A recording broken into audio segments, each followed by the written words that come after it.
Hey, universe and mining family. Grab your shovels and your pickaxes. Welcome to the show. I'm Nemesis, and of course, I'm not your babysitter. Do your own research, but let's dig in. Yo, what's up, everybody? Hey, I actually got a different kind of one today. Boom. Yo. I got some mail. This is something that I am super excited about. Yo. Like I've been telling some people, make it official up on here too, I'm getting into FPGAs. So I wanted to learn about them. I want to explore this route, kind of bring my mining game to the next level. I've been wanting to, I know that the FPGAs, if you just go ahead and buy an FPGA, it don't matter. You're gonna find it rather difficult to be making any real significant gains off of it. You'll get, if you have the right bit stream and you don't know who to get it from, you might be as profitable as a few 1080s, maybe 5 or 6 1080s, which not too bad until you hear that the price point's around $4,000 for one of them. So basically, in order to make the FPGAs profitable, you either have to get into ASIC development, where you're basically making the ASIC miners. That's a possibility. Or you make the bit streams for other FPGA miners. That's also very interesting too. So it's something that I want to venture down the pathway of. But how do you get to that point? Well, let me grab my little razor. Let's open this bad boy up. I have been dying about this one. And I know Crypto Mikkel also ordered one of these bad boys. I wonder if he got his too, or did I get mine first? Which, this is cool. Oh, this came all the way from China. It's kind of weird. Even though it comes from China, the sticker that's on here is not from China. It's actually from New York. It looks like they re-stickered over it, like one company ordered it in, possibly to get around some tariff taxes. That's a possibility, and then that company goes ahead and ships it over to me, which either way, don't care.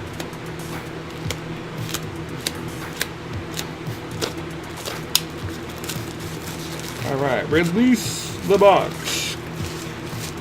This is like a heck of a bag that they put on here. It's like a weird, super thick plastic bag. Yeah. Put that over here. Clean that up in a minute.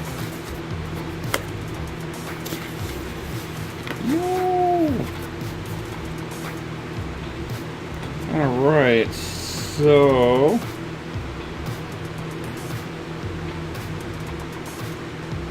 some kind of sticker saying what it is, I guess.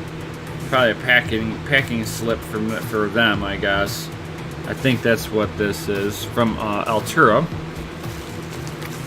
But yo, legit! Oh my god, this is freaking cool.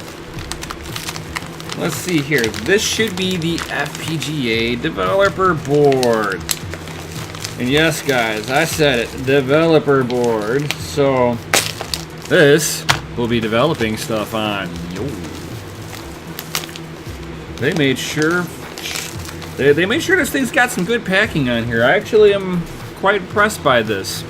They know that it had to be shipped internationally, so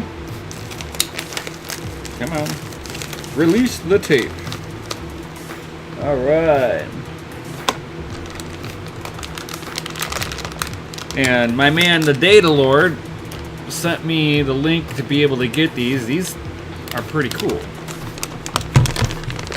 And let's get this thing to open up. Open the sesame.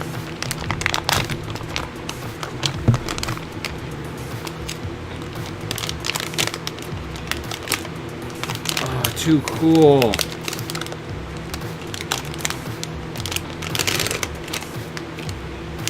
too cool.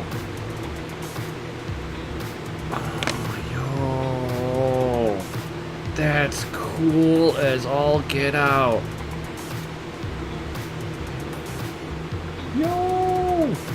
So, it looks like I've got power here, alternative power over here. So, that's pretty nice. Got some buttons, got some dip switches on here. Video, could probably hook up a keyboard to this thing. These developer boards are supposed to be very versatile, where you can actually plug them into bigger machinery, have like keyboard layouts with certain buttons on there, and when you press one button, you know, it does this. You know, you can have it be a part of a vending machine, be part of a CD player. FPGAs are pretty much in everything. Well, not everything. It's in a lot of things that we use on a day-to-day basis. You'd actually be really surprised how many FPGAs are really out there, because you can program them with your own little user input. So like a CD player has an FPGA in it. Why? Because you can store your tracks in there and tell it when, you know, to play this, randomize it, and it will. It's all being controlled by something with some brains behind it. That's pretty cool. Uh-oh. I just like clicked on stuff. There we go. Let me put this down because this is too cool, and it's even got a little standoff so that the circuit board doesn't sit on stuff. It's got a remote control. That's funny as all hell. Alright, what do we got here? Alright, so... Okay, so this is the USB power cable. And it looks like this one is the one that plugs into this port. So that's pretty cool. So I've got that. And I think this is how I program this thing. If my memory serves me correct on the parts that I think I have. Let me just open this up to verify. Da-da-da-da. Come on.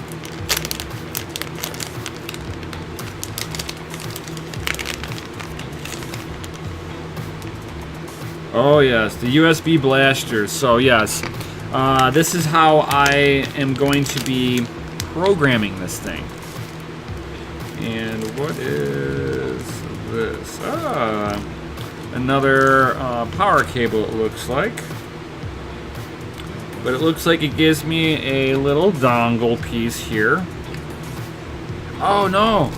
Okay, so this isn't the charger. This is actually the USB interface. So one side of this plugs into here, the other side plugs into here, and then let's see here. There's got to be a corresponding spot that this bad boy plugs into on here.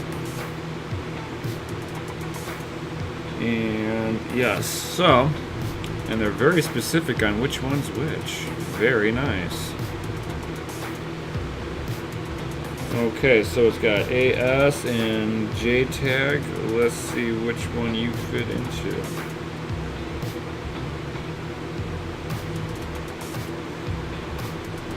So AS, all right. That's this thing is really cool. I dig this thing. Oh my gosh. All right, guys. I'm nerding out a little bit here. Sorry. I'm like putting stuff together. Because I don't know what I'm really looking at, and I want to make sure that I'm looking at this the right way. Because I've never played with one of these before. This is really cool. I mean, I'm a mechanic, so I like building stuff. And, well, I'm building something right now. You guys are like watching me do it really fast, so, alright.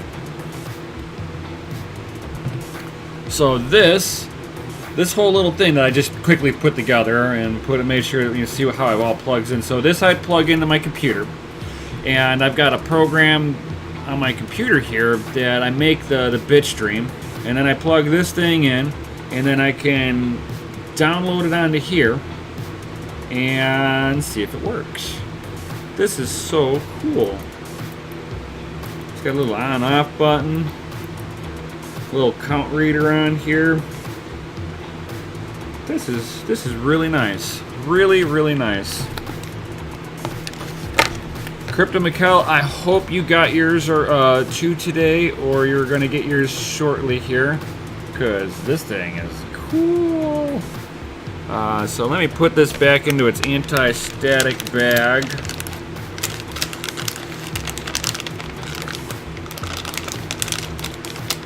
And it stops the little plexiglass that's on there from getting possibly scratched right off the bat. Nothing's worse than, I've got something cool here, it's new, see, look at this, and it's big old scratch. Not new no more. Bam! So that was cool. I'm gonna be playing with that for the rest of the day, it looks like. So awesome, awesome, awesome.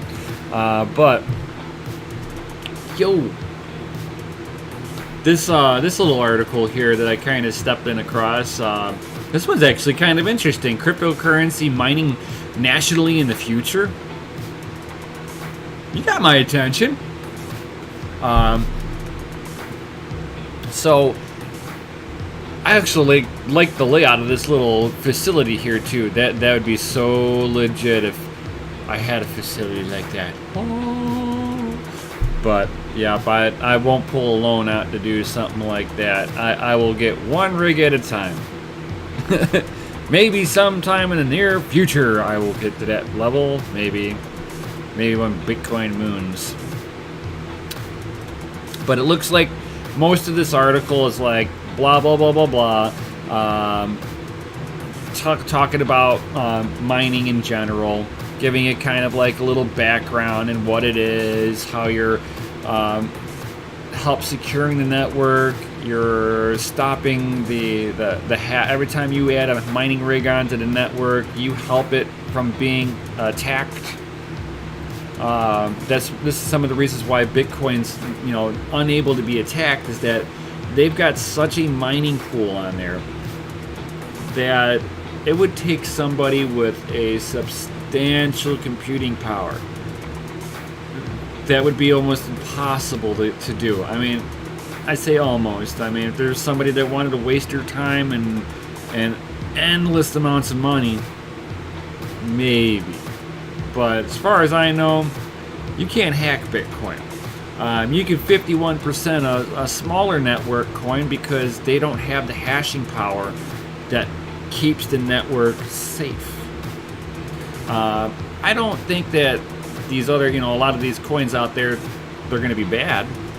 I think that we need to have a little consolidation. This way the miners kind of consolidate onto certain networks, and they need to restructure those networks so that the miners are still being rewarded, and because they're densifying their mining power on the less networks, it makes those networks less vulnerable. But they got to remember to reward the miners for doing so. Not that they put their mining equipment on there, the hash rate jacks up so high that it becomes a rich man's mining pool. And that's basically what Bitcoin has turned into. But that's a different rant. This article, they're talking about, countries digging into this. Which whenever I got down into it, getting past their role of what mining is and the effectiveness is, and they're talking about, PC, your ability to mine at home here. As a hobbyist, you can mine indefinitely. The market can go anywhere it wants, and if you've got just a few GPUs, it doesn't even make a difference where the market swings to. If you're trying to do this at scale, that's where you start running into your issues. But when it comes down to the nations, this is where I kind of get into. take a step back and I'm like, that's actually kind of interesting. If like Venezuela or Russia or China decided to set up their own mining facility, now they would start holding on to that Bitcoin or whatever coin that they're mining, and they would hold on to it like gold. Or would they set up their own exchange and sell it back to the people at an inflated rate, where basically it's like a backdoor for the governments to take control of the coin? Because if you can only get it from the government, then do they not make all the money? Do they not hold all the keys? That one's kind of like food for thought. Me myself do not want to see governments getting involved with mining facilities. To me, that is a bad thing. Just because of the fact that they're behind it, and everybody's going to be like, yeah, the governments are behind it. They love Bitcoin. They're mining it. Look at that. And whenever you realize that they've got enough money, enough capital to set up gigantic mining facilities, and they can sit there and just start taking in a lot of coin. Some people might not think of that as a bad thing until they start selling it to you. And they start manipulating the market in an uptrend. Why? Because they're trying to peg their dollar to Bitcoin. To me, I hope that God, Russia, China, Venezuela, stay the hell out of mining. I would almost just rather sit there and see you guys trying to regulate it into the ground, other than trying to mine it, because it's going to turn. I would almost sit there and say that they would almost turn Bitcoin into like Andreas Antonopoulos said. He's like, they're going to take Bitcoin, it's going to exist over here, and then they're going to have like Andreas Antonopoulos said, Corpo coin. It's going to be the government and the corporate coin of choice. And then Bitcoin's going to be over here, surviving. I think that's the route that will end up happening if, whatever coin that they decide to call it. But it doesn't really make a difference. It's going to be government coin. And that's something that will be interesting, because if they do it, then they can't say anything about Bitcoin. They can't say anything. Well, they really could. I mean, if they're mining their own coin and they've got their own cryptocurrency, they can outlaw everything else, make it illegal for you to own it, and make you use theirs. We'll have to see it. This is going to be an interesting experiment in the long run. I hope to God that the governments just kind of take a back seat the way they have been, and just try to figure out how to tax it and stay out of the mining sector. That's for us smaller people. Leave it to the professionals, government. But what's your guys' thought on that? Would you want to see governments mining their own Bitcoin or mining their own coin that they make? Let me know in the comments and down below. And while you're down there, guys, smash that Lizzie like button. And definitely while you're down there, subscribe, share this, hit the bell notification. That stuff helps me out. And drop some comments. Definitely drop some comments in down below. And definitely smash that like button for my new FPGA developer board. It's awesome.